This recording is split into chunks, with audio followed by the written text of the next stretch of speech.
ஆயத்துல்லா அலி Khamenei அதிரடி அறிவிப்பு. அதிர்ந்து போய் நிற்கும் அமெரிக்கா இஸ்ரேல்.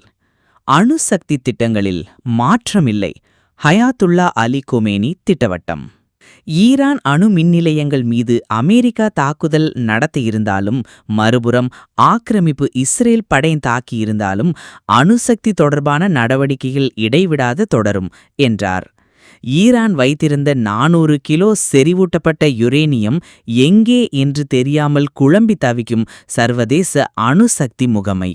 அமெரிக்காவின் தாக்குதலுக்கு முன்பாகவே அந்த யுரேனியங்களை ஈரான் தங்களுடைய மிக முக்கிய இரகசிய இடத்திற்கு மாற்றிவிட்டதாக ஒரு தகவல் உறுதி வருகிறது.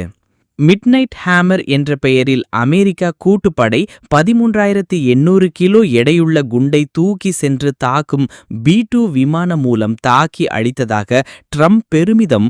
ஊடகங்கள் பொய் சொல்வதாக வேதனை. 18,000 கோடி செலவில் B-2 மூலம் ஆழ்துளை கிணற்றை உண்டாக்கி நீரை சுமார் 25 வருடங்களாக ஈரானுக்கு பொருளாதார தடை விதித்த அமெரிக்கா தற்போது சீனா ஈரானுடன் பெட்ரோல் வாங்கிக் கொள்ளலாம் என்று சொன்னதன் மூலம் ஈரான் பற்றிய அமெரிக்காவின் பார்வை மாறியுள்ளதாக அரசியல் ஆய்வாளர்கள் கருத்து தெரிவித்துள்ளனர்.